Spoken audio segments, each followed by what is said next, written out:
Yemen के रेगिस्तान में मौजूद इस गड्ढे को शैतान का कैद खाना क्यों कहा जाता है और इसके अंदर आखिर क्या कुछ छुपा है।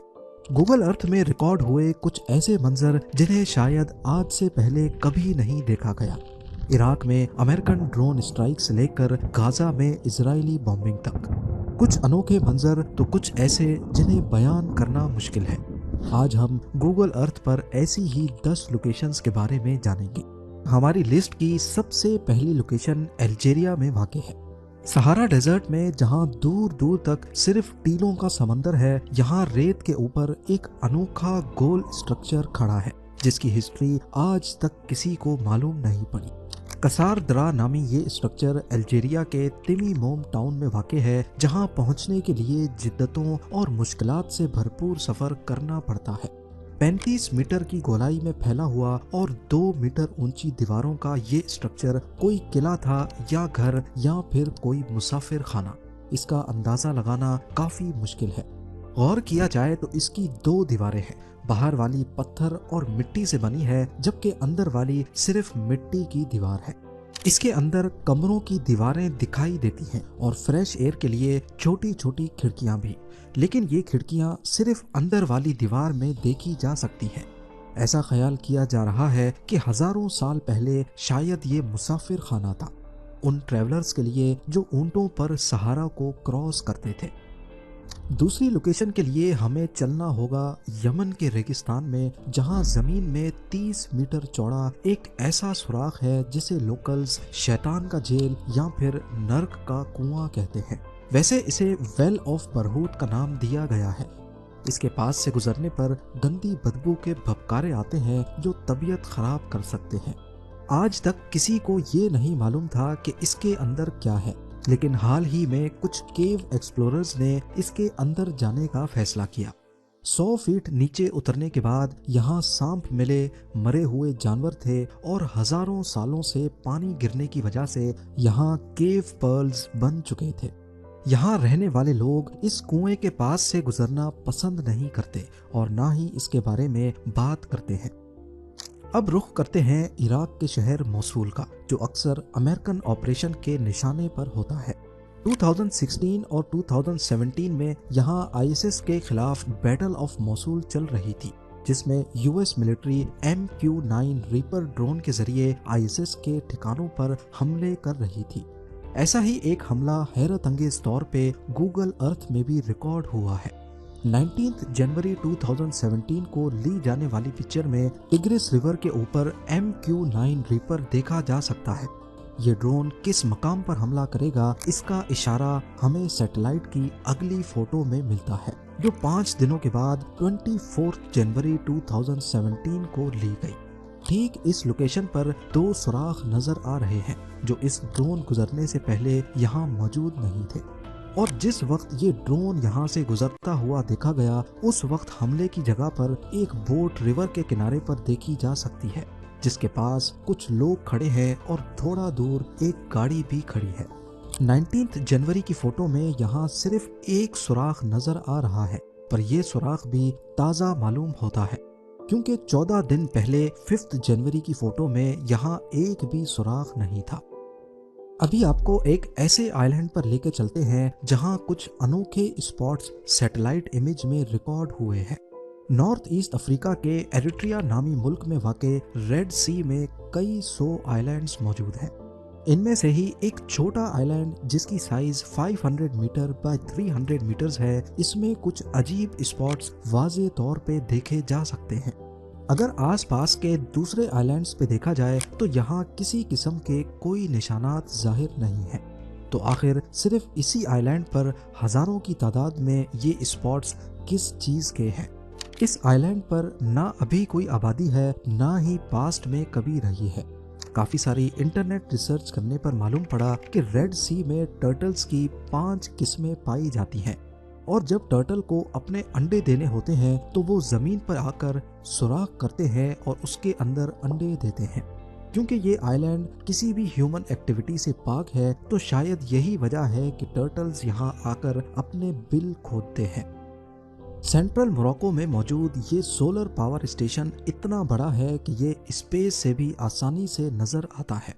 नूर सोलर पावर स्टेशन टोटल 4500 एकड़ पर बना हुआ है, जिसमें 2 प्लांट तो सोलर पैनल से इलेक्ट्रिसिटी बनाते हैं, जबकि एक कंसंट्रेटेड सोलर प्लांट है। इसमें एक काफी ऊंचा सेंट्रल टावर होता है जिसका शेडो भी दिख रहा है, और इसके इर्द गिर्द हजारों मिरर्स लगाए गए हैं। ये मिरर्स सूरज के साथ साथ अपनी पोजीशन एडजस्ट करके सनलाइट को टावर के ऊपर रिफ्लेक्ट करते हैं। इस टावर के टॉप पर मोल्टन सॉल्ट होता है जो गर्म होकर टरबाइन चलाता है और फिर इलेक्ट्रिसिटी जनरेट होती है। ये दुनिया का सबसे बड़ा कंसंट्रेटेड सोलर पावर प्लांट है जो सैटेलाइट इमेज में काफी अनोखा मंजर पेश करता है। 2001 में कैप्चर की गई इस सैटेलाइट फोटो में यहाँ सिर्फ खेत दिखाई दे रहे हैं।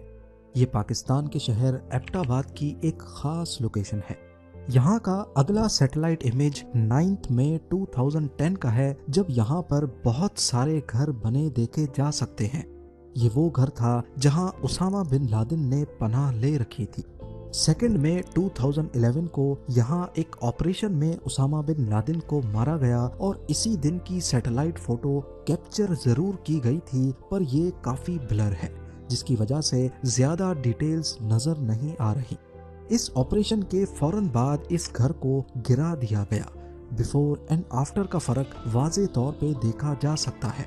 आज इस एरिया में काफी सारे नए घर बन चुके हैं, लेकिन ये पूरा कंपाउंड आज भी खाली पड़ा है। साउथ अफ्रीका की इस लोकेशन पर घने जंगलात के बीच से कॉन्गो रिवर गुजर रही है, लेकिन अगर हम 2017 की सैटेलाइट इमेज देखें तो यहाँ रिवर के किनारे पर कोई स्ट्रक्चर तैरता हुआ दिख रहा है। क्या है ये चीज जो सिर्फ 2017 में ही यहाँ मौजूद थी? ये पिक्चर इतनी ज्यादा क्लियर नहीं है कि इसको जूम किया जा सके। चैट जीपीटी से पूछने पर मालूम पड़ा कि ये गोल्ड माइनिंग का फ्लोटिंग डेक है। कॉन्गो में रिवर के किनारे पर इल्लीगल गोल्ड माइनिंग बहुत आम जाम है। यहाँ बहते हुए पानी में मिनरल्स के साथ साथ गोल्ड का पाउडर भी होता है। ये माइनिंग प्लांट पानी में मौजूद रेत को फिल्टर करके उसमें से गोल्ड निकालने के काम आता है। अथॉरिटीज की सख्ती की वजह से ये फ्लोटिंग डेक पोर्टेबल होते हैं। 1-2 महीने सोना निकालने के बाद ये लोग प्लांट को डिसअसेंबल करके कहीं और शिफ्ट कर देते हैं। हमारी अगली लोकेशन गाजा स्ट्रिप में है, जहां इजराइल की बम्बार्डमेंट्स का सबूत सैटेलाइट में भी रिकॉर्ड हुआ है। वैसे लोकेशंस तो बहुत हैं, लेकिन मैं सिर्फ आपको ये 3 दिखाना चाहूँगा। ये नॉर्थ गाजा में मौजूद आबादी की वो तस्वीर है जिसे 19 अक्टूबर 2023 को कैप्चर किया गया, लेकिन सिर्फ 1 महीने के बाद 24 नवंबर 2023 को इन लोकेशंस का हाल कुछ ऐसा हो चुका है। दूर दूर तक जहां भी देखा जाए घरों के घर और स्काई स्क्रैपर्स मलबे का ढेर बने हुए हैं। अगली लोकेशन लॉस एंजलिस की है। 11 जनवरी 2025 के इस सैटेलाइट इमेज में दिखने वाले ये बादल नहीं बल्कि उस वाइल्ड फायर का धुआं है जिसने पूरे 25 दिनों तक जलने के बाद दम तोड़ा। यहाँ तबाही का क्या आलम है, इसकी सैटेलाइट इमेज अभी तक अपडेट नहीं हुई। जापान के नॉर्थ ईस्ट में वाक़े बेरिंग सी है, जहाँ पर रशियन टेरिटरी में एक रिमोट आइलैंड मौजूद है। ये आइलैंड करीबी इनलैंड सिटी से हजारों किलोमीटर दूर है, जहां पर इंसानों की कोई आबादी नहीं है। पर हैरानी की बात यह है कि इस आइलैंड के ईस्ट कॉर्नर पर 6 छोटे छोटे स्ट्रक्चर्स सैटेलाइट व्यू में रिकॉर्ड हुए हैं। इस पूरे आइलैंड पर इन 6 स्ट्रक्चर्स के अलावा और कुछ नहीं मिला। तो अब सवाल उठता है कि आखिर ये क्या चीज है और किसने बनाई? ये जो कुछ भी है स्क्वायर शेप में है और 3D व्यू में देखा जाए तो जमीन को खोद कर बनाया गया है। इस तरह की एक ही चीज जहन में आती है, बंकर्स, क्योंकि ये आइलैंड अभी रशियन टेरिटरी में आता है जो पहले सोवियत यूनियन होता था, और इन बंकर्स का रुख भी अमेरिकन स्टेट अलास्का की तरफ है। तो इस बात में कोई शक नहीं कि ये वर्ल्ड वॉर 2 के ज़माने के बंकर्स हैं जो गल्फ ऑफ अलास्का से आने वाली अमेरिकन शिप्स पर नज़र रखने के काम आते थे। बेरिंग सी का ये हिस्सा बेशुमार छोटे बड़े आइलैंड से भरा हुआ है, जहां वर्ल्ड वॉर 2 के ज़माने के बंकर्स आज इतिहास की तल्ख यादों के राज अपने अंदर दबाए बैठे हैं।